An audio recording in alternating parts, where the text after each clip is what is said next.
them to understand themselves.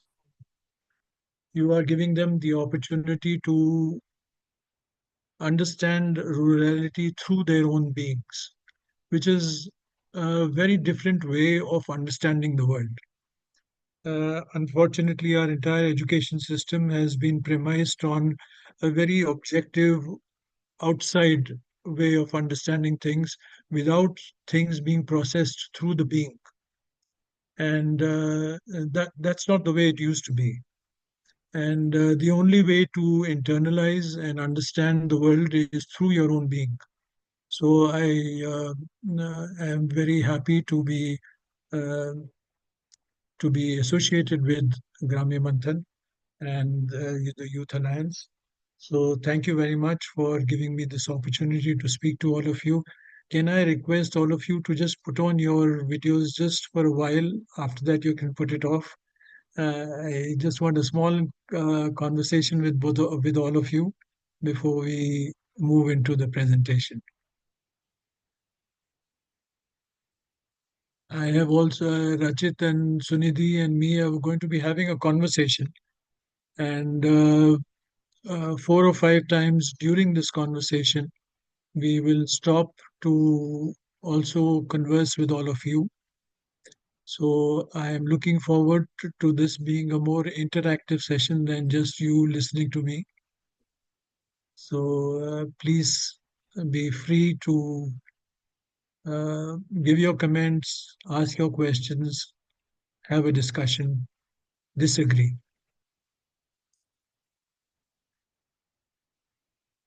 Great. Sandeep ji, now we can start. If you want to share, I think I have given you the sharing Okay. permission.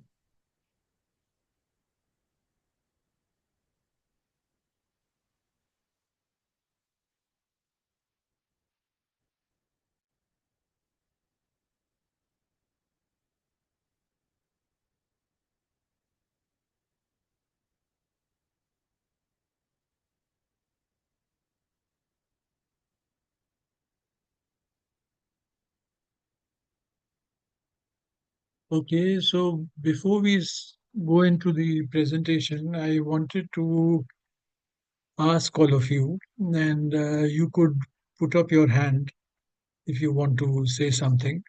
I wanted to ask you, what are the values in rural India that you think are not there in the cities, and the cities can benefit from those values? Anybody is free to answer that question. Sorry, when you put this, you don't see the.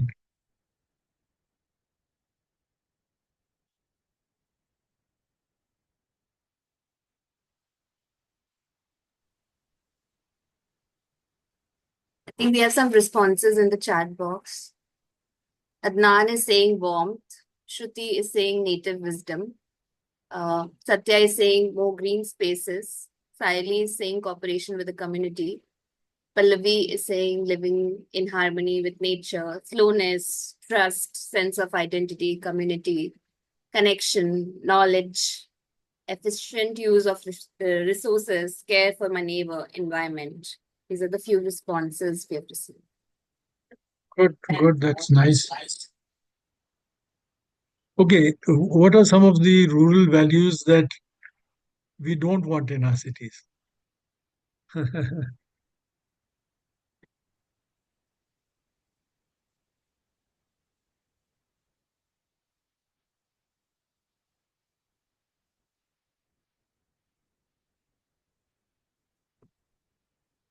Traditional biases against women, patriarchy, gender stereotypes.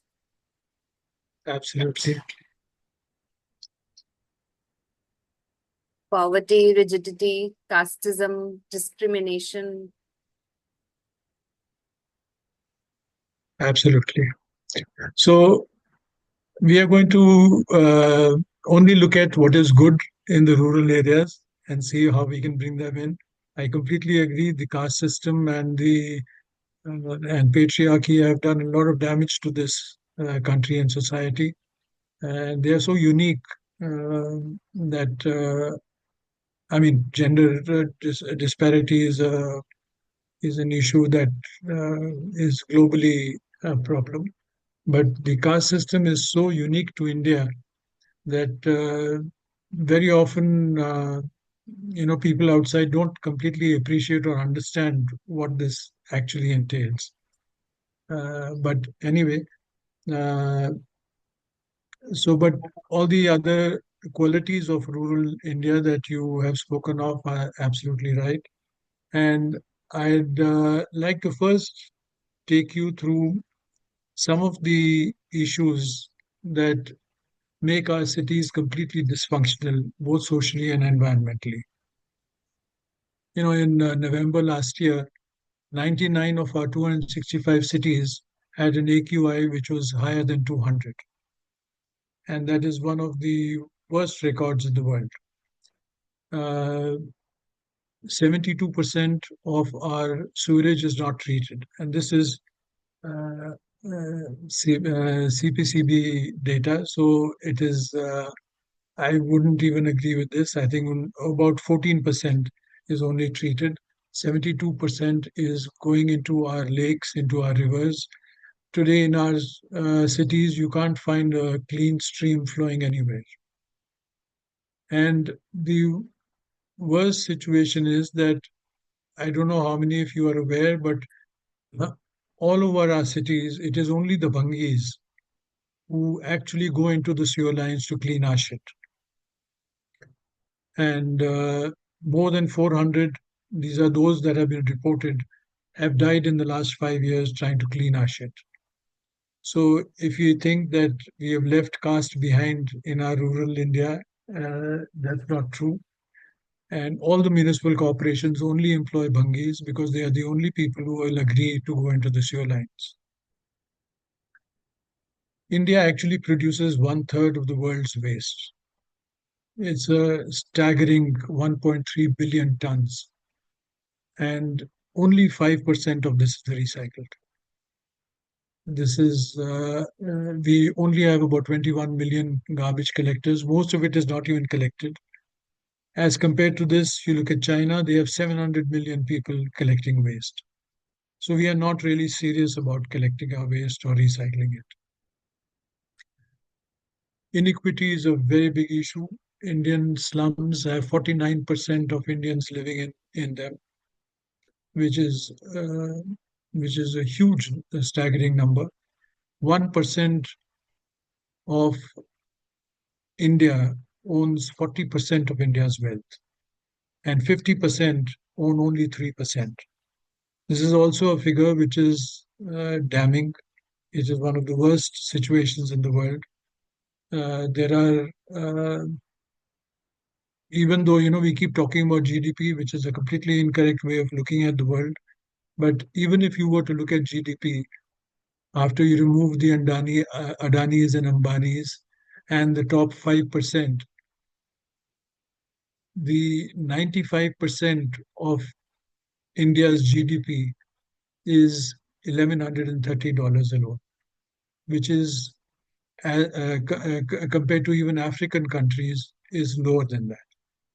90% of India, when you talk about gross national income, it is only $889, and 90% of India is earning less than this, which is half that of the sub-Saharan Africa, the poorest region in the world. There are huge disparities that we need to be dealing with. It's very convenient when we say that we have a GDP of $28,000, but it's all held by just a few people at the top. Our open spaces, which is something that we measure the quality of life in our cities by. The UN says that you should have at least 9 square meters per capita. Good cities go up to 16 square meters. India has only 2.7. I'm sorry, I'm starting on a very desperate note, but hopefully during the seminar we'll try and improve that. We have Our public transport system is dismal. Our buses carry only 1%. Our intermediate public transport systems carry only 9%. Most of the public roads are kept by the private vehicles, which goes from 79 to 90%, depending on which city you are in. India is one of some of the most progressive acts, but unfortunately, we do very little about them. For example, we have the Street Vendors Act that came into being in 2014. It's been more than 10 years. Not a single city has implemented this act. There's no vending zones that have been created, no town vending committees have been formed by the municipal corporations, which are mandatory under the law for all cities to do. We have 30 to 50 million migrant construction workers who come into our cities and build for us, and we treat them extremely badly. We don't provide minimum wages mostly, we don't provide basic services for them, and there used to be an interesting scheme called migrant hostels that has also been done away with. So we have decided not to provide any services to the migrants who are coming in and serving our city. This is also not just the construction workers. Migrants are coming into the cities and providing manual labor. Indian cities don't respect anything that is done manually. We think that it's only intellectual things that should have value. We have another very progressive act that was brought in, the 74th Amendment to the Constitution, uh, which required that ward committees are set up. Ward committees can set up their own ward plans, and financial powers are given to them so that they can implement those plans in their own wards. Unfortunately, very few cities have even formed ward committees, and almost none of them have ward plans, and financial devolution has not been done at all in any of our cities. This is important because this is what allows us to be able to engage with our neighbors, engage with our people, to take decisions on how things should be done. Unfortunately, whenever there's a problem, even if there's garbage lying on your streets, the only thing you can do is call up the municipality and ask them to clear it for you. I want to take you through a few examples of the sophistication with which our rural communities had developed multiple ways um, of combining economies and sociology.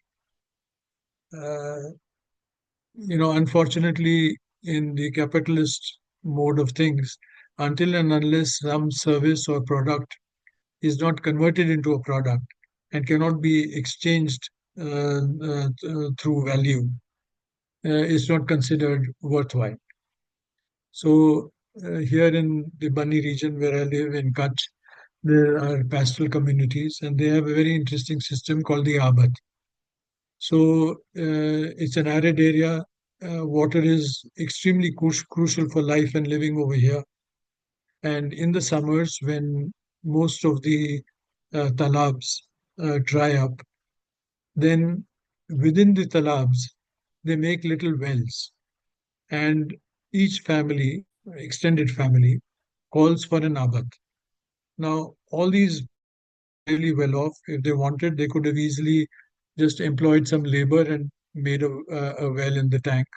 But that's socially looked down upon. You are expected to call an abat. And in an abat, what happens is from all the families, one person comes and works with you to make a well like this. So this is the water tank, and that you make a well. And the the custom is that until and unless every family has not sent somebody, the abat cannot begin. So invariably, if you have had a fight during the year with some family, they don't show up for the abat, and so then the abat can't begin. So everybody is waiting, and then you send the eldest person in your family to go and convince that family that please send somebody for the abat. But if that person is really angry with you, he will refuse to come, and he will tell the eldest person in your family that your son or your grandson was extremely rude. He did this, he did that, so I'm not coming for the abat. Then the custom goes that if you send the adolescent girl, about 10 to 11 to 12 years old, to convince the person, his heart melts and he finally comes for the abat. And then the abat begins, where they start digging the well. They make a filter around it with hay, and then the water is taken out and fed into the channel. And there is an awada which has been created to hold the water. And then here the buffaloes are waiting for their first drink of water from the abat. They come down and they drink their water. After that, all the people get together, they cook, and the two people who have had a fight have to eat from the same plate. And so, I mean, the custom is so rich in the fact that they have been able to use water, which was an extremely important aspect for an arid area. And they have converted that into making sure that no fights in the community continue beyond a year. Similarly, you have a situation in the same community where when your favorite buffalo passes away, they ask the Meghwal community to come and skin the animal. And that leather is kept by the Meghwal. And when a person is getting married in the family, not in the Meghwal family, in the pastoral family, he makes shoes with the same leather that was skinned from your favorite animal. And the marriage only starts once the Meghwal has come and presented those shoes to the family. So that's another way, because walking and shoes are extremely important for pastoral communities. They are always on the move. So having your favorite animal's leather be made into shoes for your feet is seen as as a very precious gift given by the Meghwal to the pastoral community. You have also a very interesting community that lives on the coast over here.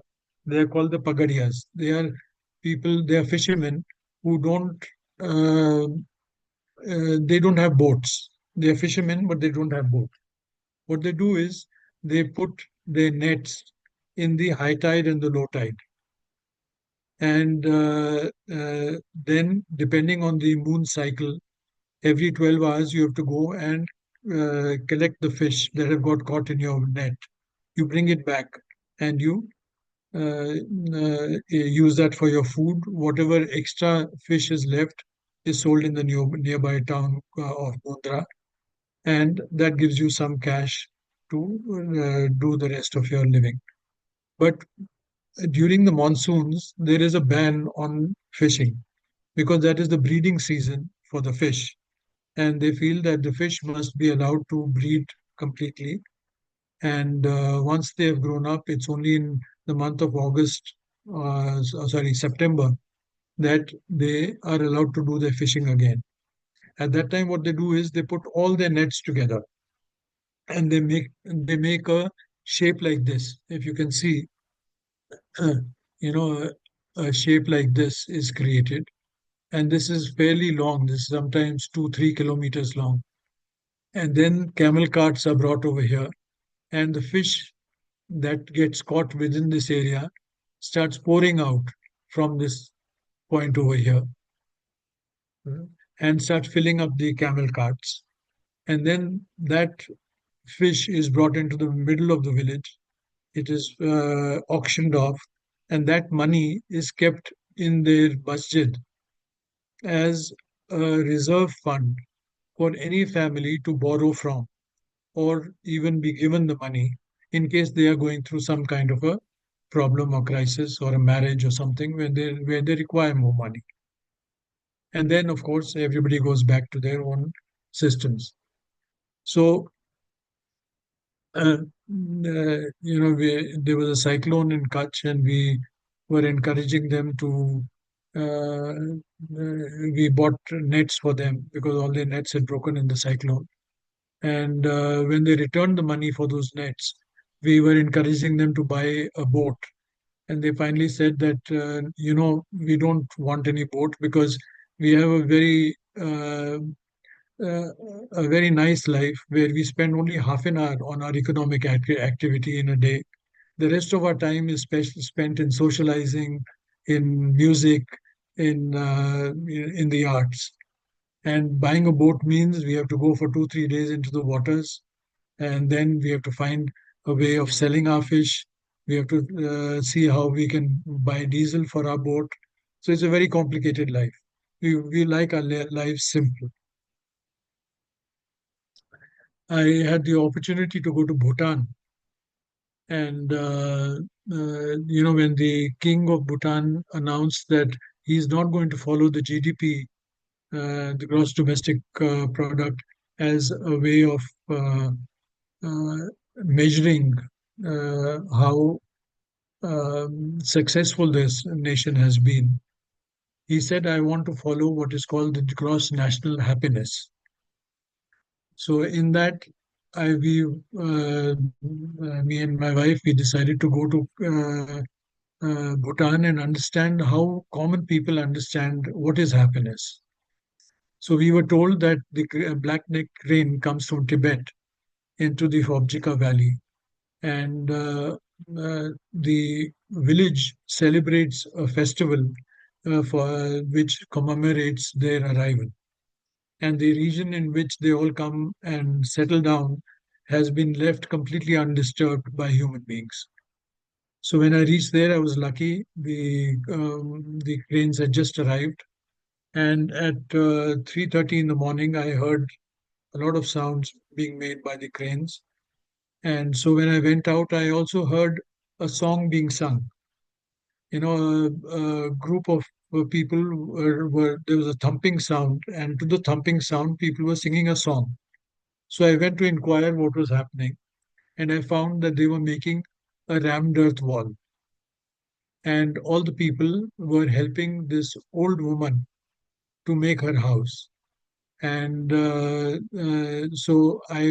when they came down, I asked them what were they doing at 4 o'clock in the morning. They said that, when we spend 3:34 in the morning till about 8 in the morning helping her build her house, and after that we go and do our own regular work. So I said, but why do you do this? So that it is our responsibility as artisans to make sure that everybody in our village has a house. And this old woman does not have the capability to be making her own house. So we all artisans get together and help her make her house. And that gives us immense satisfaction. So while when we are earning for ourselves, it is very gratifying. But when we work for somebody else, especially because it is this society which has given us the opportunity to become artisans. So it is our payback time that we also help the community in making sure that everybody in our village has a house, a decent house to live in. These are the kind of beautiful homes they make.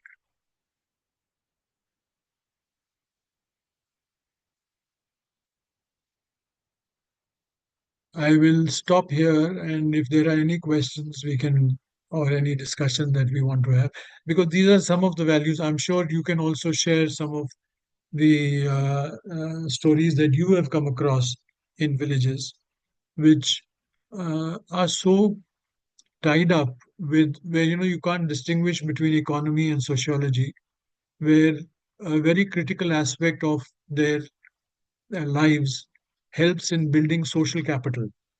When you are able to do things together, you start developing a trust quotient, which allows you to be able to then take these ideas forward.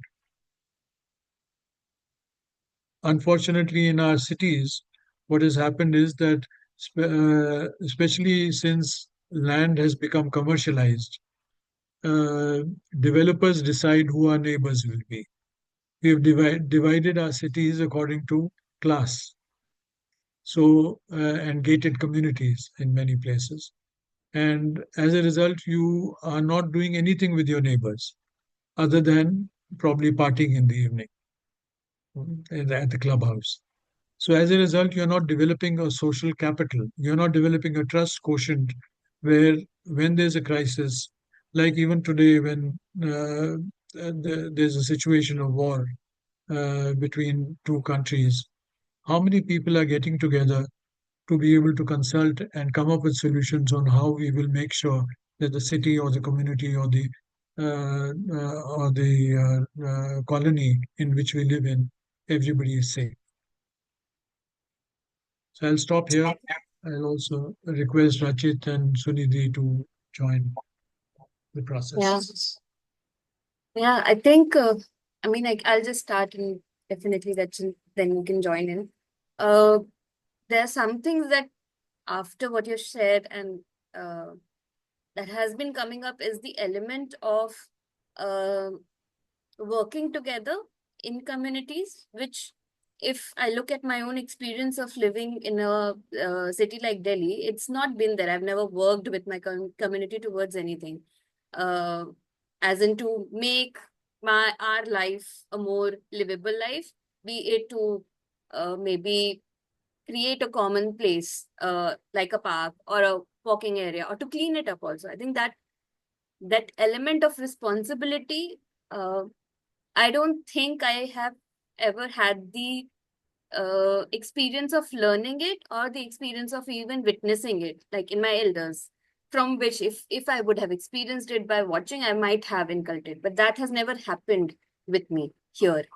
So yeah, I think the distance I can see, and also the life of isolation then that I see in cities as compared to experience in a rural area.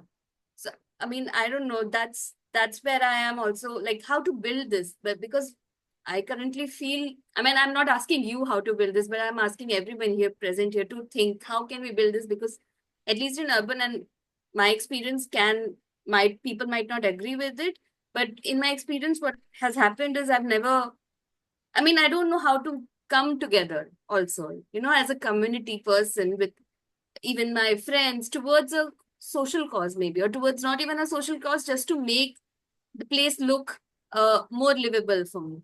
uh, so I think that what are the elements, I mean, I'm just thinking out loud, like what are the elements of them coming together? Yes. Anybody else wants to share something?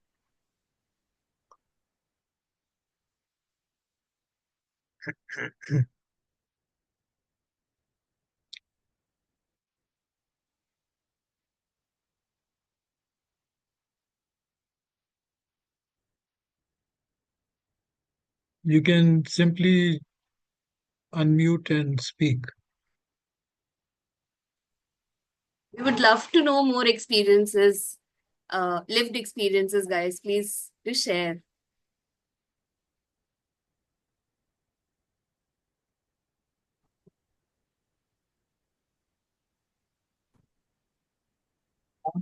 So we can't do, they don't. Hello. Yeah. So Aparna, you sharing?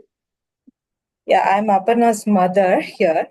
Okay, So hi. actually, I was grown up in a village ambience, and after a bit, now I'm back to my village. So I just want to recall my childhood experience that I learned from my father. So my father started constructing a house inside his farm. So earlier he was living in a place where the village people stay in a group.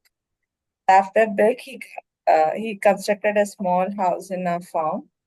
So he set up a pipe outside a compound wall that was facing outside. Uh, that was facing the roadside. I was asking my father why you are setting a tap that is facing on the roadside, road in the sense It's not that road that we see like in the street, city side. No, mostly very few people walk through that pathway. So my father responded to me that, this pipe is meant for people who work in the farms. So when they leave the farm, they can wash their hand and like in the tap water, they can use the tap water for drinking. So this is for the people living in that village. This tap is meant for the people living in that village. So that was the learning I took from my father. So even Very placing a nice. tap for others. Yeah, thank you. Absolutely. Water is something that has been considered sacred in our country, and using water as a way of ensuring that we build our communities, our social capital is extremely important.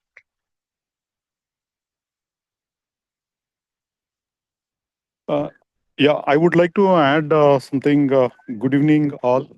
This is Rajan Reddy. I'm an agriculture. I'm an organic farmer and a consultant. Basically, I did my graduation in agriculture and my master's in environment science. For the past 28 years, I'm working with the rural communities. Thing is, I left my job in 2004 and started my own farm after working for 8 years. The thing is, main problem is whenever, and we also have an academy called Renuka Academy for Future Farmers. So how can we make future farmers? That's how we build the entire farm of 20 acres. So it's an integrated farm. It's in Tirupati, near to Tirupati in Andhra Pradesh. Thing is, we face a lot of problems, even though we have a program where we bring in school children and colleges students and all, wherein they can learn about agriculture, horticulture, and animal husbandry.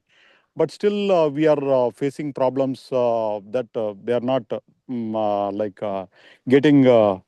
More interested in that. But still, what we feel is even 2 to 3% of the students who visit our farm, if they have that zeal for becoming a farmer or an helping the farmers, no, not necessary that every student has to become a farmer, but they can help the farmers in different ways, and also the rural communities also. So we are trying our best to do our things. Then we have been motivating many farmers not to leave, because most of them they are feeling that agriculture is not being profitable. So if you take for the last 6 months, the tomato prices never went above 10 rupees. For 100 rupees, we are getting 7 kilos or 6 kilos tomatoes. So whereas the cost of production of tomatoes itself is about 6 to 7 rupees. So we have to have more youth who are coming for value addition and kind of things. So whatever this conversation is good, like when we bring in more people coming back to the villages and doing something for the rural communities. You're absolutely Yeah, right, thank you. Rajan. Thank you. Food is probably the only thing that doesn't have a minimum wage, or minimum price that has been fixed for all our food products. Like you're saying, 10 rupees for tomatoes that won't even cover your costs. So that has been a long-standing demand that all food items, especially for agriculture, must have a minimum price. So actually, you have brought me to the next subject that I was going to share with you about. It's called lazy agriculture. I always love lazy people. I find that they have been able to understand an aspect of nature and then capitalize on that in such a way that they have very little work to do. Nature does most of the work, and they themselves have enough time for art, literature, writing, poetry, and other things. So here in Kutch, the rain-fed agriculture is based on a combination of millets, pulses, and oilseeds. So almost 6 to 7 crops are grown together. And what is beautiful is that the millets have a fibrous root system.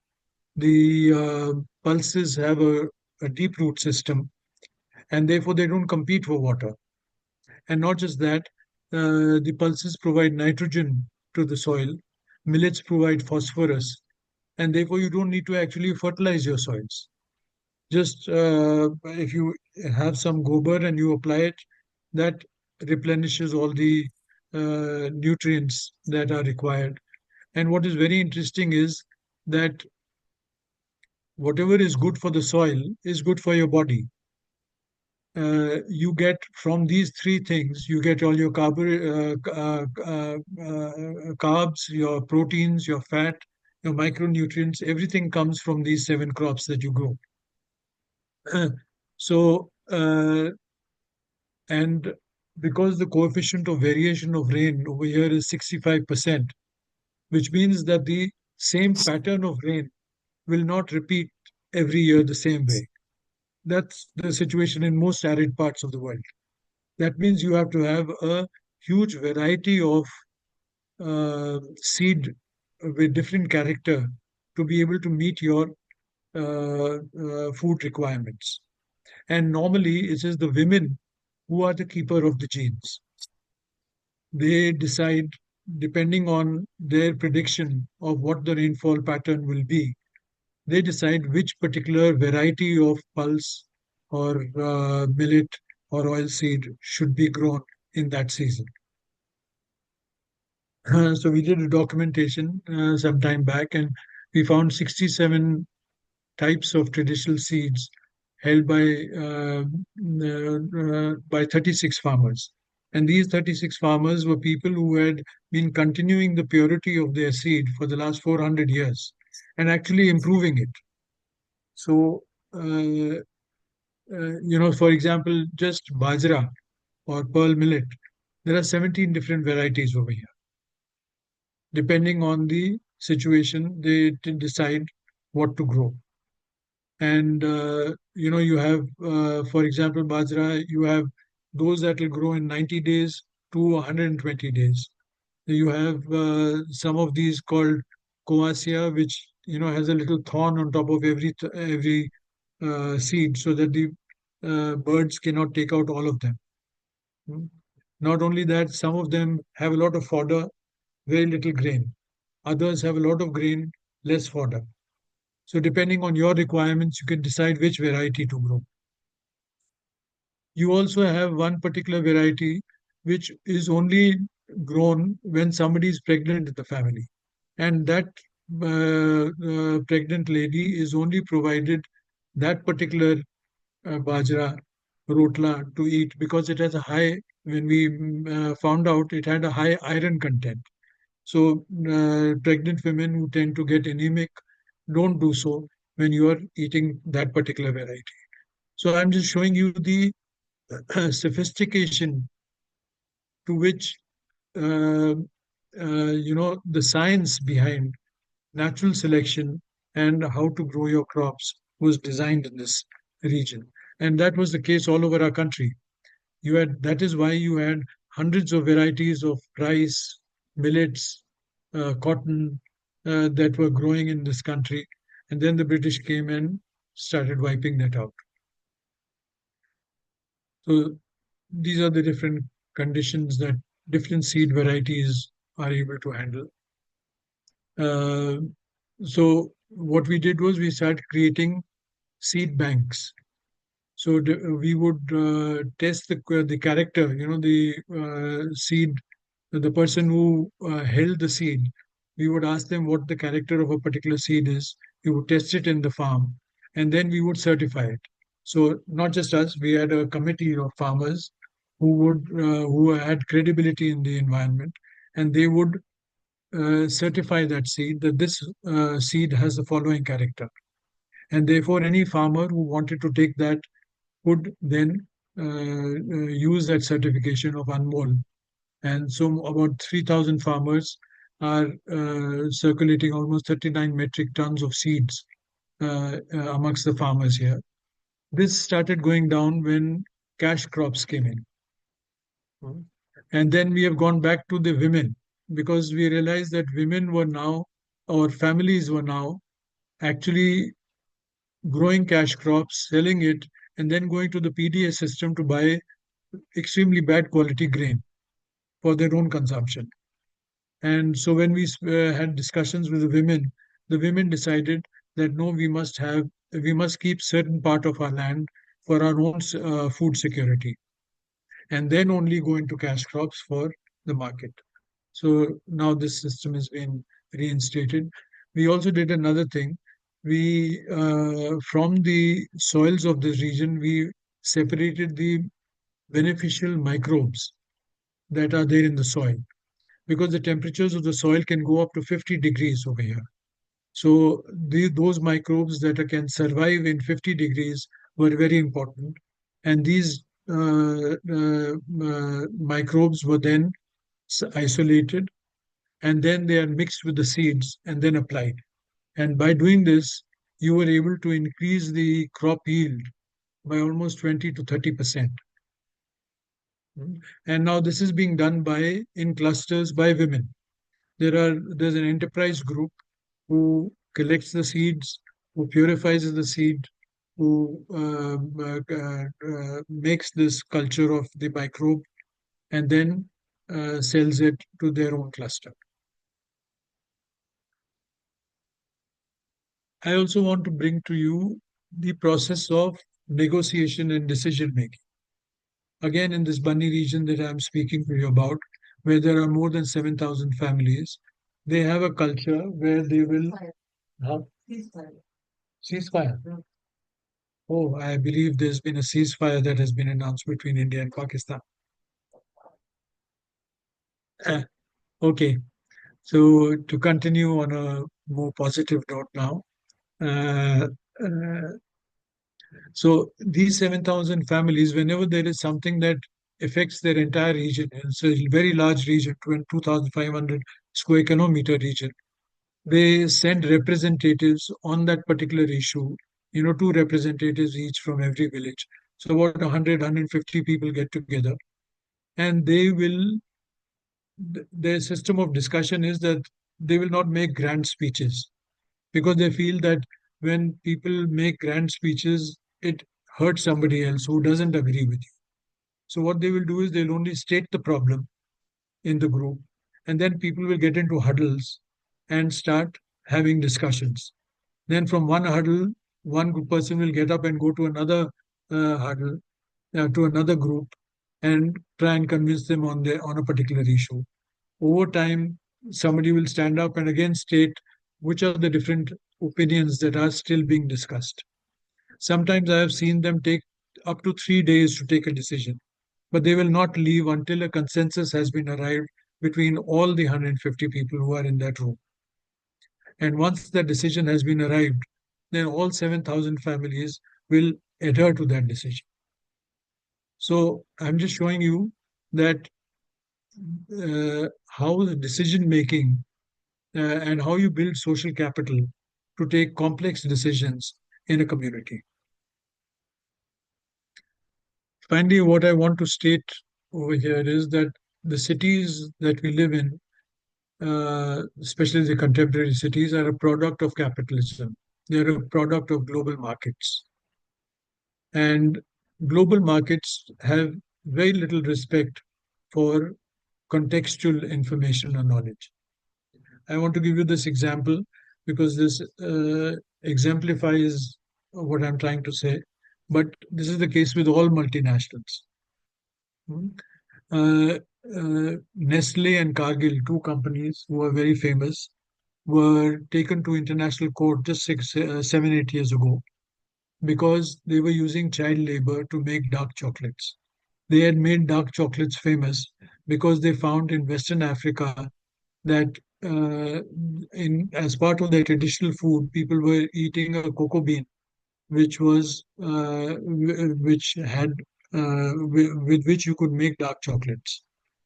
So when they made dark chocolates famous all over the world, as and they advertised it as a healthier chocolate than what you're normally eating. Now there was a huge demand for this particular cocoa bean. However, it used to grow in rainforests in very small amounts. So what they started doing is that in Ivory Coast and 5 other countries in Western Africa, they started getting the communities to remove the rainforests and only grow this cocoa bean. So in a very short period, Ivory Coast lost 80% of their rainforests. And so when the committee was set up to go and understand what had happened about child labor, they found that it was not just child labor that they were using, because this cocoa bean requires very small hands to peel. But they had actually created an environmental disaster as well. So, they used the knowledge of a community on a particular food item, made something like dark chocolate, which is not even a staple food for the world, and destroyed huge amounts of very important rainforests. So, what I'm trying to say is that all our communities used to have extremely contextual knowledge, and they had built the entire knowledge systems based on a particular ecology, and then had intertwined it with their social systems to make customary laws. And these customary laws were then followed by everybody. They were not designated by the constitution or by legal statute by the country, but they were customary laws that everybody adhered to. But with multinationals coming in, right now, almost 30% to 40% of the forests we have removed to grow cash crops are actually not even necessary for us to consume. But so you can imagine, almost 40% of our forests have been destroyed for idiotic things that we don't actually even require in our food or nutrition. So, and unfortunately, we have grown up in this multinational global capitalist frameworks. So our education systems are also or are very similar. And we have realized, in my generation, uh, everybody was given this understanding that if we followed the Western model, we would also become like Western countries. But very few people told us that they had become rich by colonizing the rest of the world, and by looting the rest of the world. So if everybody started trying to do that, we would create social and environmental unrest, which your generation very clearly understands now. I also want to bring to you that India is the third largest polluter in the world. After China and India, USA, India is the third largest producer of carbon emissions, and 39% of this comes from buildings. The burnt bricks, steel, cement, plastics are destroying our cities. And if we are able to avoid using these five products, we could have sustainable buildings.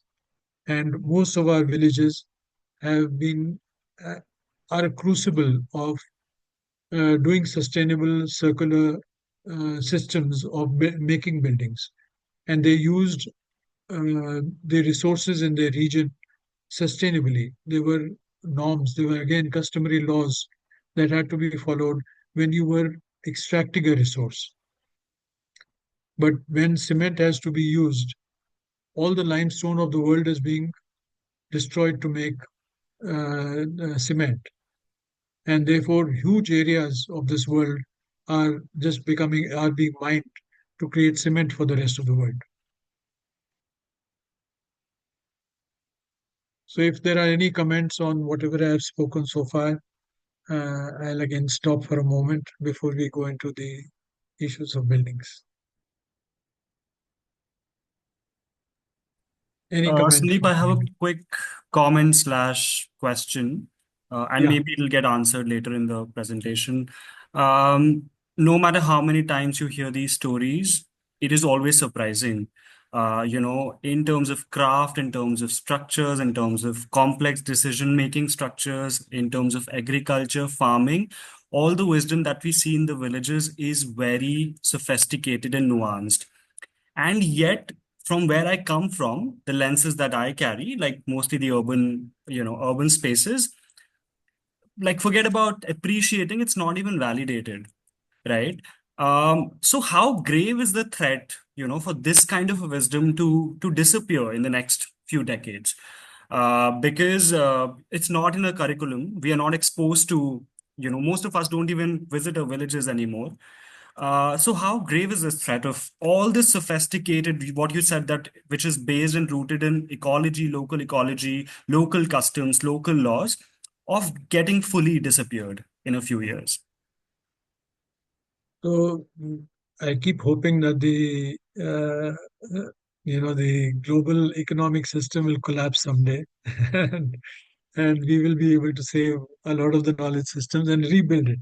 It is true that even today, as we speak, lot of rural youth are becoming more urban, and a lot of people like you are becoming more rural. When I say rural and urban, I'm talking about a mindset, a framework where we are becoming more responsible and realizing that until and unless we don't have circular economies, we are going to destroy the world.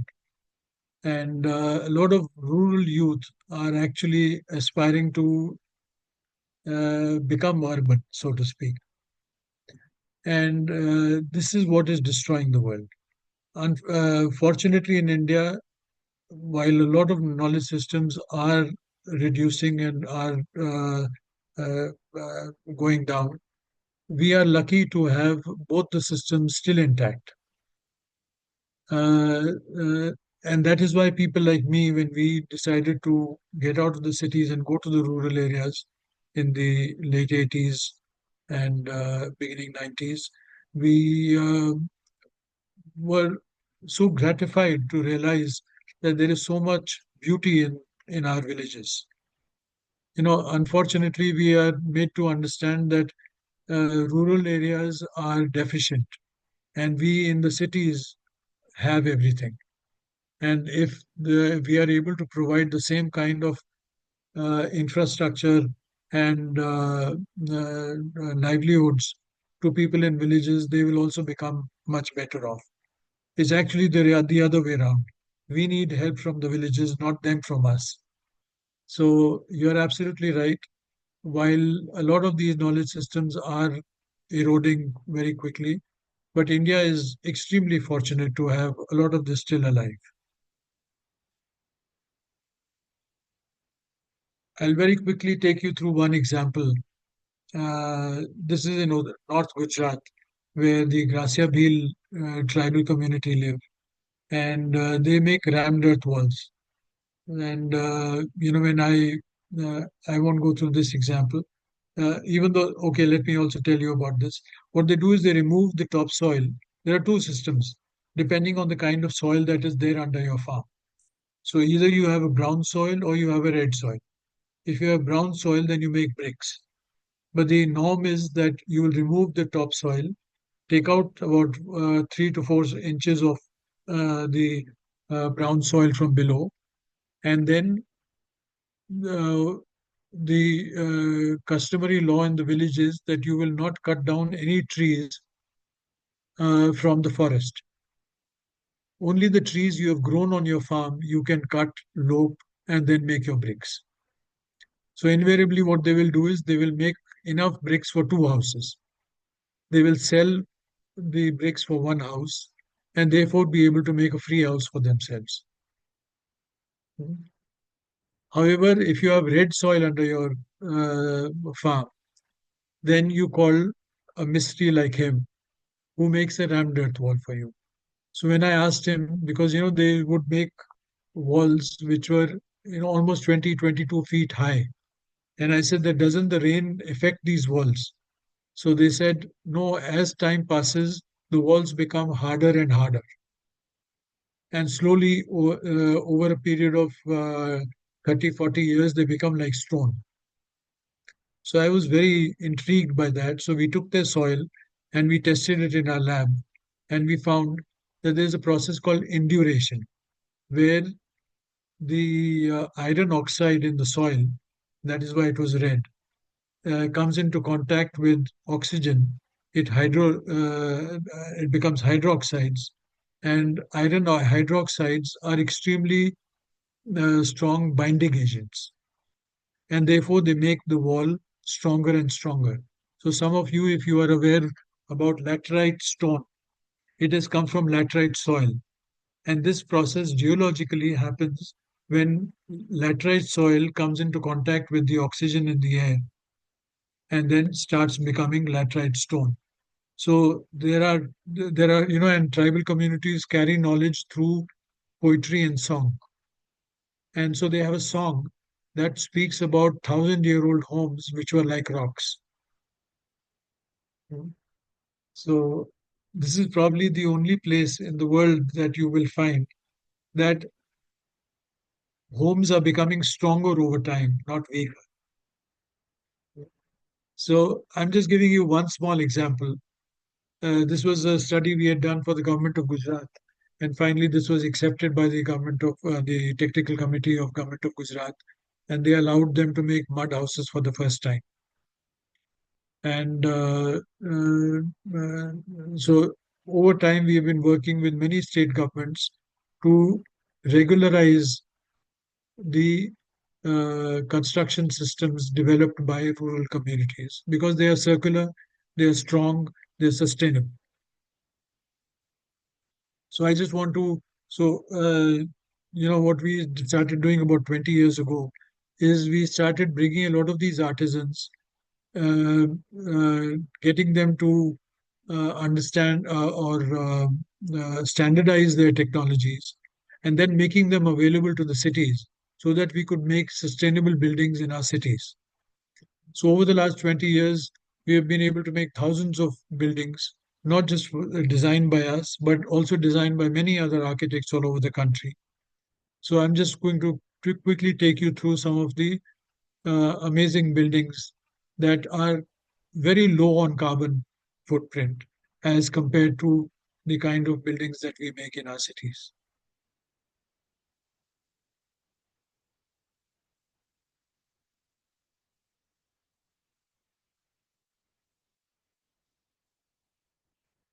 These are all low carbon buildings. The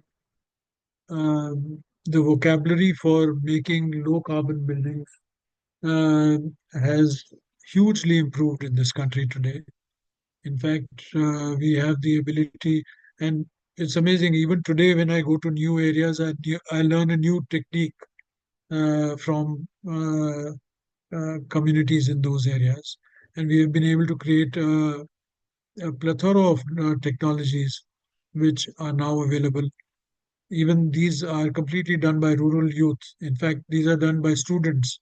There we have a small Karigar Shala. This building has been made by the students of this Shala.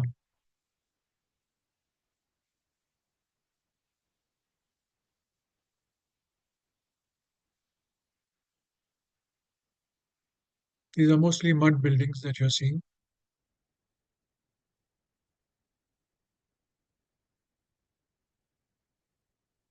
We also had the opportunity to go and we took almost 100 artisans from India to restore a lot of UNESCO sites in Abu Dhabi. This is a very famous socials mall in Bangalore.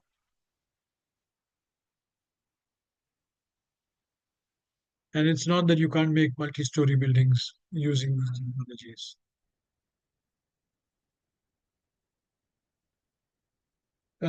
Sometime back, we uh, had a discussion with the government that, like communist countries, what they did was they decided to get rid of all their slums.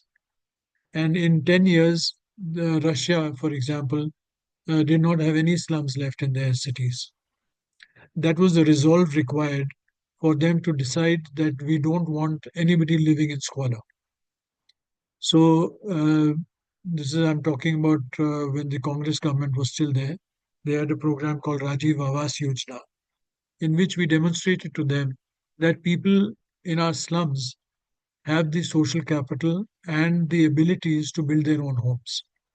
You don't need contractors and developers to build for them. So we built almost 1,000 homes here in the city, which were done completely by the people. And what they did was they used 3 lakhs given by the government. They they organized themselves in such a way that they brought their management costs extremely down.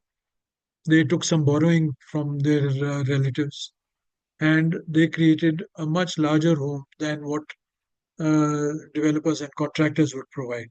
Because when a developer or contractor is involved, they take almost 20% of the profits for themselves. And they all decided to build in clusters. So, about 10 to 15 families will come together as a cluster, and they wanted to make sure that their social capital is not compromised. And everybody, so they created a green belt in the center of every colony. So this is about 200 homes, and they have a green belt in the middle and a vehicular movement on all sides, so that all their children can go to school, their women can go to the markets without encountering any traffic.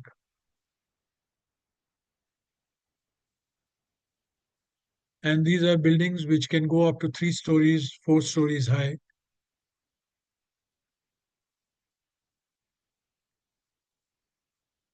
So they started with single stories with the idea that as the children grow, they don't need to leave the family, but they can continue to build on top of this.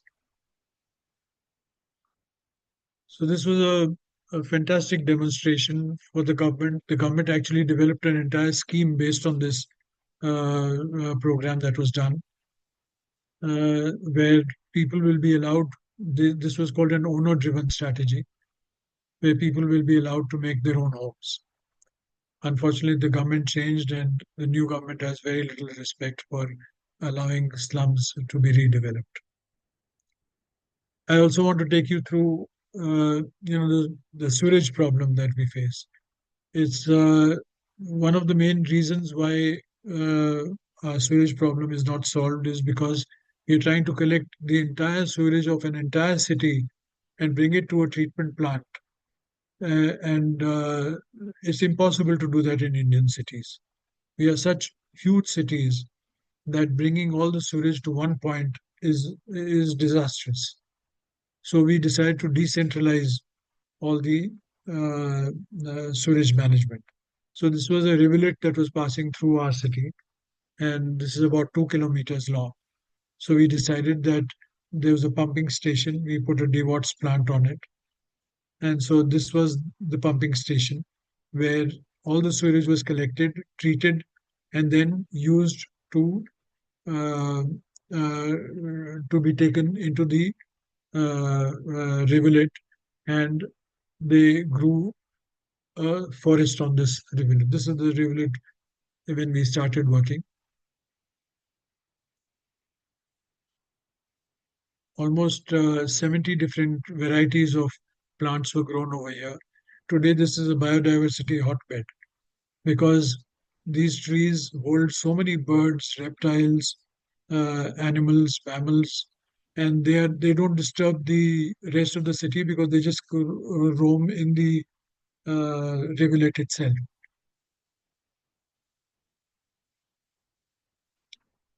We also demonstrated that wherever there were ponds and lakes, all our cities were developed with the ideas of ponds and lakes. You can use those ponds and lakes to also treat sewage and then use that sewage for either flushing or so by recycling sewage, you can bring down the water requirements of the colony by almost 40 to 50%, especially when you use them for flushing in your toilets. Therefore, you are actually recycling water at least 3 or 4 times before it is being taken out. We also put all the schools that in the background that you see is a school.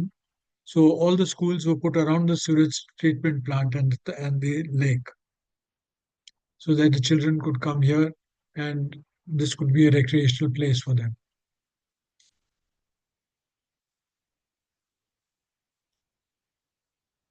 So this was a concept that was actually developed by an architect called Aditya Prakash. He said that until and unless we don't respect manual labor in our cities, we are never going to be able to change the respect given for manual labor. And the only way to do that is to create villages in every sector. So a sector of, say, um, uh, 5 to 7,000 homes should have a village in the middle. And the village will not only grow your food for you because you will recycle your sewage to that village, but they will grow your food and sell the food back to you so that cities become sustainable even for their food production. So we did a small experiment here in Bhuj where they started growing their own food. So here you can see we had built about 2,000 homes over here, and the rest of the sector would develop slowly. But the green portions that you see was the village that was created.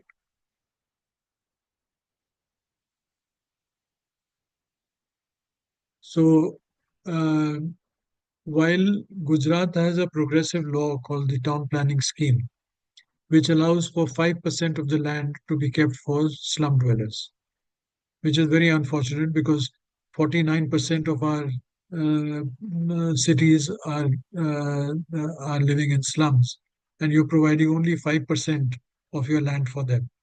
They should be given 40% at least. However, this was so while the town planning schemes allowed you to do that, uh, this was a concept which was developed uh, and we shared this with the government, but it was too progressive for them. So our cities are not willing to give so much of land to our villages or the people who have come from the villages to live in slums today. So as I was explaining that the difference is is a difference in the view in the way we view the world, the rural versus the urban. Whereas one prioritizes relationships, the other prioritizes products. The pedagogy of how knowledge is generated is based on social capital in one. Whereas one believes that nature is a guiding force, the others use this as a resource for their own benefit. Finally, there are two ways of thinking. And I say this because, uh, the classical way of thinking is which strives towards logic. The folk strives towards intuition. Unfortunately, until and unless I'm now not able to, through data, prove that a tiger should exist, we feel that we can kill the tiger. Or a tree should exist, we think we can cut that tree. Whereas that's not the way for hundreds of years or thousands of years our societies thought. They lived on based on principles, not based on information alone. And so they believed in developing the intuition of a human being and not just logic. One believes in permanent, long lasting, the other knows that the world constantly changes. So you have to be temporal changing. The classical believes that the world needs to be complex, then you are excited about it. The folk believes that if you have a solution, you don't change it for hundreds of years. You keep it simple. Learning is structured, teacher taught in a classical format, whereas in folk, it is knowledge is in the commons. It cannot be patented, and you realize that you have learned something from your cultures, and therefore it is your responsibility to share it with the next. The in classical thinking, investigation is based on intellect, linear, breaking holes into part, repeating and replicating, irrespective of the context. Whereas in the folk system, the whole is considered first, and you surrender to the natural systems and realization is beyond the intellect. Now this is not true anymore, but earlier classical was more city, folk was more rural. Classical has always been that prioritizes product, whereas folk prioritizes the process. And if your process is good, is just, then the product will be sweet. Thank you. I'll stop here. Thank you. Thank you, Sandeep. I think we'll open now for any questions or anything that anyone here wants to share right now. We'll open that. You can unmute yourself definitely, but also add your comments in the chat box.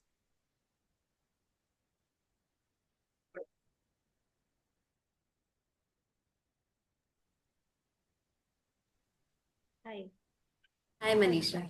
Hi. Thank you so much. Thank you, Sandeep ji, Nidhi, Rajat, and everybody here. That was amazing. The moment I read the theme, I was like, I have to be there.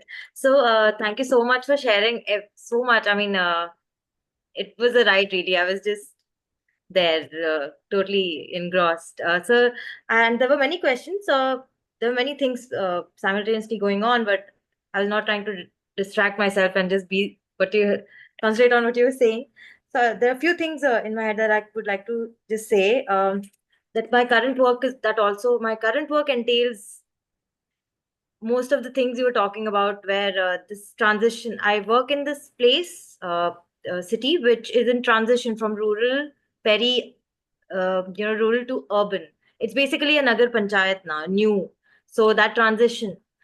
So I was wondering, oh my God, this is like the examples you gave, the how the indigenous way of building the homes, mud, using those materials, how you brought it to the cities, how you can change the definition of urbanization that people have are misjudging now, because even the people in rural, those people in living in those mud uh, houses, kacha houses, the terminology is kacha house and semi kacha, how what they also make you feel, and how they make them feel, and how they aspire for cement, brick, and glass and steel. So that is very disheartening, because when I go there and see those houses, I'm like, I want that house. So we live in this weird world now. And yeah, when you spoke of the government scheme where government was actually standardized and helped, some maybe even helped in constructing these houses in urban setting. I mean, that really something I'm going to, mention, because that is very brilliant. That needs to uh, the people themselves should understand. There are very few older, elderly people who know that, because they have mentioned, how during summers it's hot now. Didn't used to be. They would share those things that made because were affected, I think, the most, because they've seen the most the change. And I think the timeline, looking at the timeline, they know the exaggerated difference that has come about. Apart from that, everything you said about the ponds, the decentralization, and I'm like very glad that I heard that. And of course, the economy and sociology part, where I recently visited my ancestral village, where my family tree lives literally after 30 years, after yeah, almost 30 years. And I saw what I was like I could just think of the things when you were talking about it, like how barter systems still exist in a rural area. How, when I went there with my family, there's this woman who just makes ghee, and he gives it to every other people. And maybe the other people help her with something else. But my mother gave her money because she couldn't give anything else. She didn't have anything else to offer her. So, all these things are happening. So all said and done, I just would like to just say in the last end that any advice or direction for me from your end, that when I go on field, when I go talk to engage with the community and people and try to understand all different genders and age groups and communities and religions, um, capturing those what assets they have, what social like you said, social economy, what is that, social capital that they have, how can they be translated into something that the urbanization is happening and they don't even realize. Like I don't know what to say. Just changing the definition of urbanization and not how to filter out those things from that transition and get it to the urban, like you said, this getting it to the cities, because they are going to transition. They want better standard of living, they want better looking houses, they want cleaner things, they want more money, some better livelihood options, they want education, everything. Everybody wants that. But the transition, what can I take away from these peri-urban rural areas and highlight perhaps and focus on so that I can take it ahead. They can be taken ahead like how you have done. So how should I approach? Thank you if I took so much time. No, no, not at all. No, Manisha, you're absolutely right. And I think, creating the space for dialogue is the first step. Unfortunately, we are not discussing the issues that we face. We are shying away in our cities. We are shying away from actually creating a space for dialogue. And the legal statute that allows us to do that is creating our ward committees.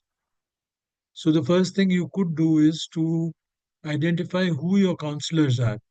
And it's very unfortunate that we know who the prime minister of the country is, but we very often don't even know who our councillor is. And the councillor is more important to me actually than what the prime minister is doing. So get the councillors together, say that why don't we form a ward committee? A ward committee will allow you, and it's a legal statute requirement.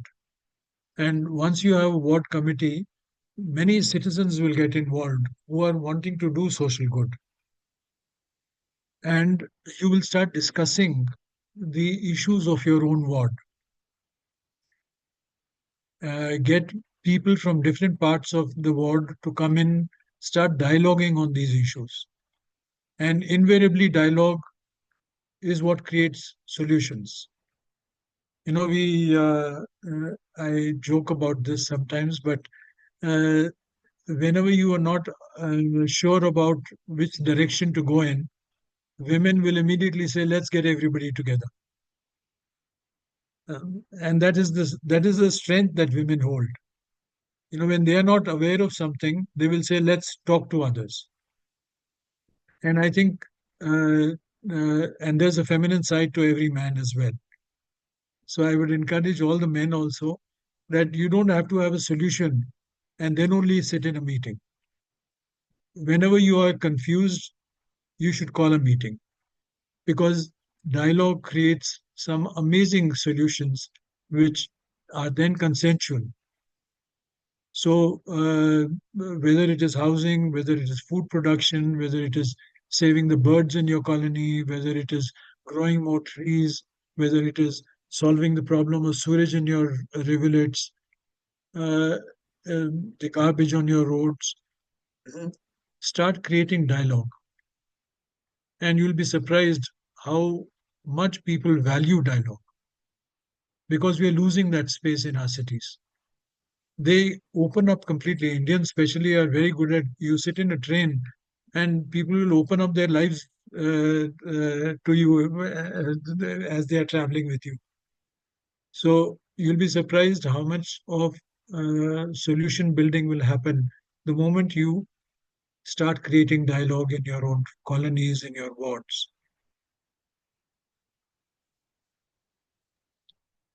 Thanks, Sandeep. I think Sonal has a question. Sonal, Yeah, can you please try to ask in 1 minute maximum? yeah, sure. So thank you very much, Mr. Virmani, for the wonderful presentation on sustainable built environment. As a sustainability consultant, I'm very concerned and interested to understand research and monitoring evaluation of carbon footprint of circularity, sustainable housing, and how does it convert into policy? I'm a policy advocacy consultant, and that's my interest. And I will connect with you parallelly outside this discussion, because that's my interest also.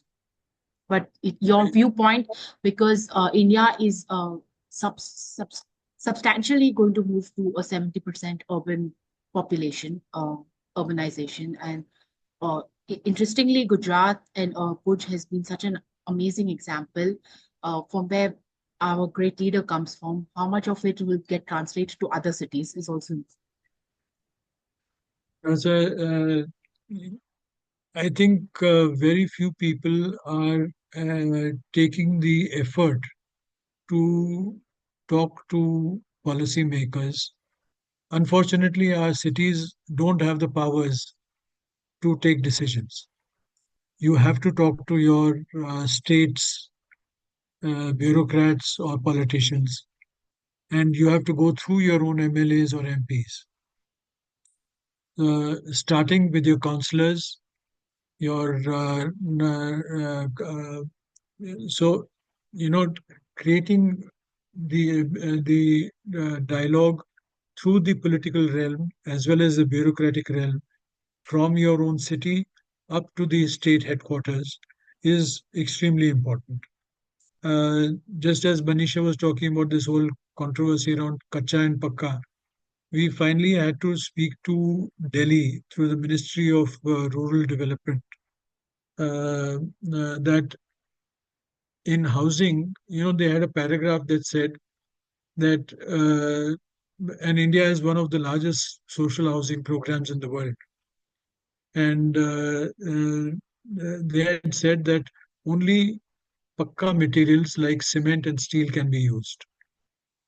So we had a lot of dialogue. We created seminars on this issue because there was a big realization in the surveys that were happening under the Indira Awas Yojana at that time, and then the Rajiv Awas Yojana, that the cement structures that were being built were being largely used for keeping cattle or as a kitchen and not as the main house.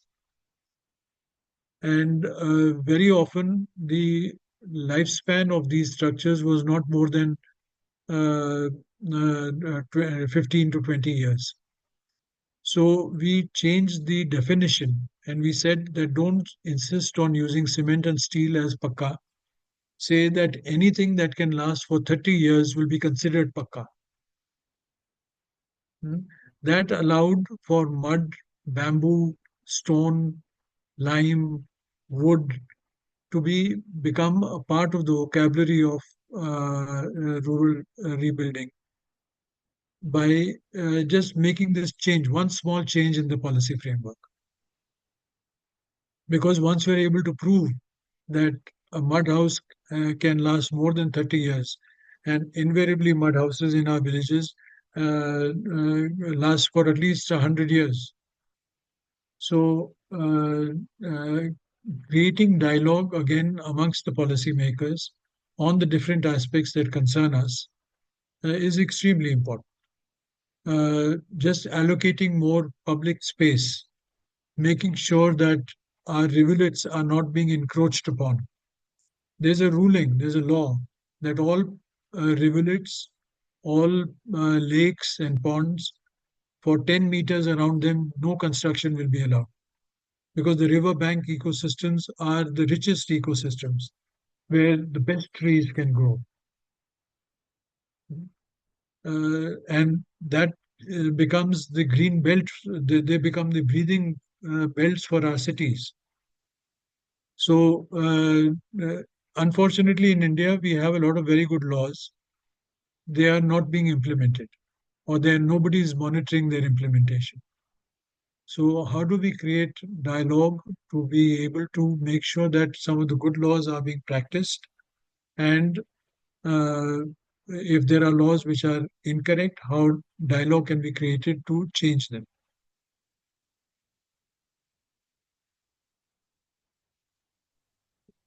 I think Adnan has. Thank you so much, sir. Thank you very much. Adnan, and I think this would be the last question we'll take for this evening. Yeah, Adnan. Yeah. Hi everyone. Hi Sandeep ji. I like the new look, but you look so much better with a beard. But but anyways, I Everybody just telling me want that. Yeah. But anyways, I just wanted to share a quick like afterthought. Like I was participant for Gramya Manthan 17, and I got to meet you and attended. Like I never thought like architecture could be very like I never thought I would be really interested in architecture in general. But then after your session, like I still think about it like almost alternate weeks. I think go about it like, oh wow. And like because of your session, it gave me a lens on how to like how just buildings can be like used to see like the culture and the history and all of that stuff. So that was very interesting. And I remember like asking you one question in person, which was like, I think I still have that question, which is like, I remember asking you like, oh, like you mentioned you will have to work with people even if we come from very different ideologies and stuff like that.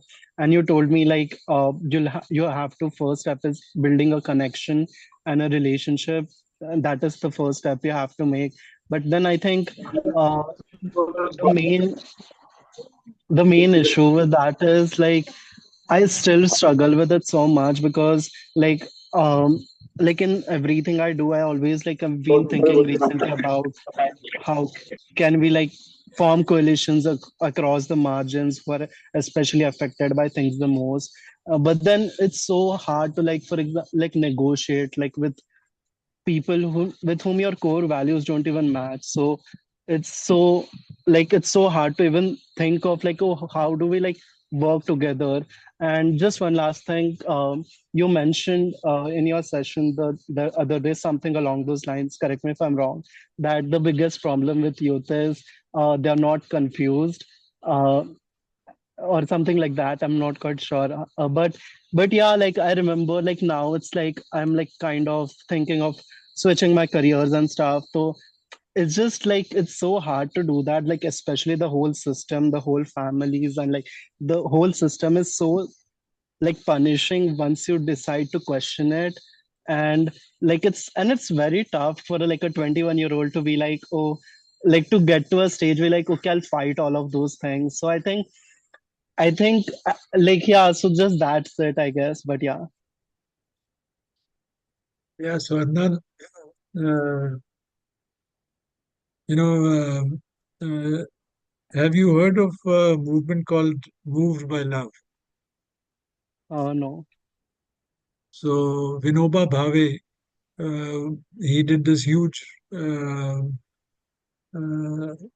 Bhudan movement where he got a lot of upper castes to give up their land for the poorer people. And it was an amazing movement because lakhs and lakhs of acres of land actually were donated for the poor. So a reporter asked him at the end that,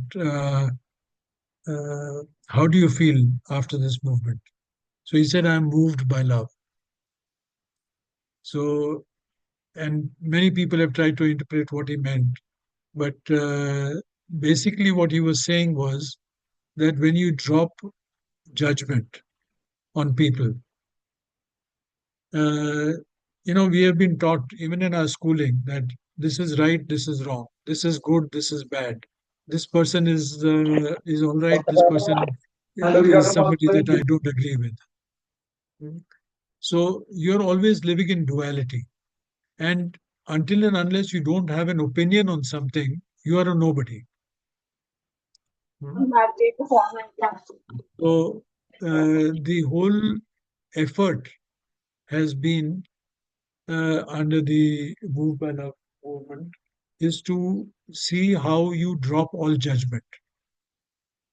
The moment you drop all judgment and you see God in everything and everybody, you are able to engage with them on the issues of humanity. And I'm sorry, I'm giving a very philosophical answer, but until and unless we don't drop judgment, we are not being able to, we are categorizing everything and everybody. That this is a right wing person, this is a liberal, this is a person that I agree with, this is a person I don't agree with it, this is a Hindu, this is a Muslim. We are constantly categorizing all the time. It's amazing how when you drop all judgment and you can sit down with somebody that you don't agree with, you find so many areas on which you can actually dialogue and actually agree on. I have found that I often don't agree with liberals, and I have had RSS people agree on a lot of the rural technologies and things that liberals were not agreeing upon. And so you find a connection, and you can use that connection to make people more sensitive to life in general and not be judgmental on things. But that requires a quiet sense of confidence that you can engage with everybody.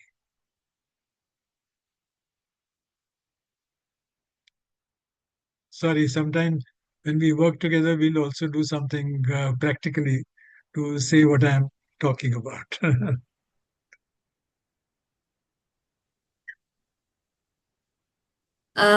Thank you. Thank you, Adnan, for your question. Very relevant. And thank you, Sandeepji, for the insights and your time and the knowledge sharing.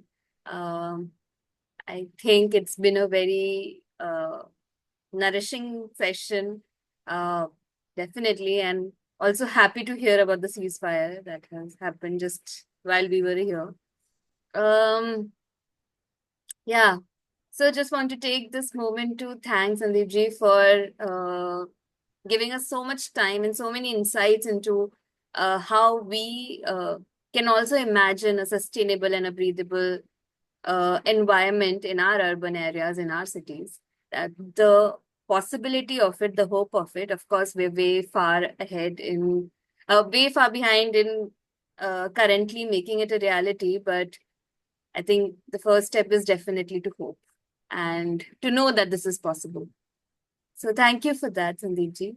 I would just like to invite my colleague Shipra here to share. Adnan, thanks to Adnan, we have already mentioned Gramya Manthan, and would like to share a little bit more about Gramya Manthan, and I would like to invite Shipra to share. Yeah. Sorry. Thanks, Sunidhi. Thank you so much, Sandeep ji. I think after the 17th edition of Grammy Manthan finished, I heard so much about you from so many participants as well as, my colleagues here that I was having FOMO. Okay, why didn't I go this time? And it was really the presentation just now. So yeah, like Sandeep ji very amazingly took us through this conversation.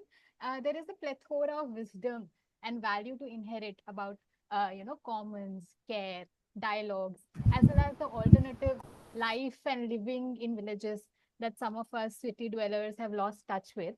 So Gramya Manthan, like Sunidhi and Adnan shared, is basically a 9-day program that provides an exposure to this as well as to the nuances of self and the system at large. And right now we are on to the 18th edition of the program, which is going to take place from 21st to 29th of June in Brana, which is the village near Jabalpur in Madhya Pradesh. And the applications for it are open, and we are accepting applications till 15th of May. So yeah, just we have shared more details like the link and everything on the chat. You can, if you can just go through it, apply for the program. And we can even share one of our emails on the chat, probably in case you have any questions, you can reach out directly to us. Yeah. And this program is quite experiential in that way that, we do get to have a lot of hands-on engagement with the crafts that are in the village. We have mentor sessions, like Sandeep ji was a mentor in the last GM. We have field visits, etc. So yeah, to be able to delve deeper into the conversation that we just had today, Gramya Manthan is quite an extensive program. Yeah, in case Sunidhi, you want to add anything, please go ahead. No, thank you, Shipra. Thank you so much for sharing. Yeah, I think Aditya shared the email address. If you guys have any doubts, please reach out to us, or any queries, please reach out. I think the last thing left is a group photo. If I would request everyone to definitely come on camera for this conversation, to memorialize this conversation. Definitely would love to share the insights about this conversation with the larger community that we have through this picture. So if everyone can just come on camera, and if someone from the team can volunteer to do the honors also. Thank you, Shipra.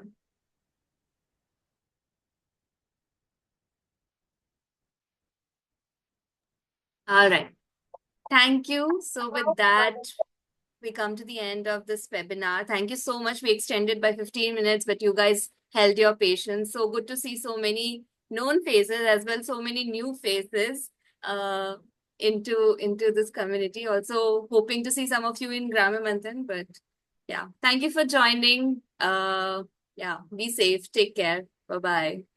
Thank you. Thank you so much. Thank you so much. Thank you, Sandeep ji. Thank you so much. Good weekend. Thank you for listening to me. Thank you for Hearts, sharing. only hearts for you, Sandeep ji. Bye. Bye. Bye.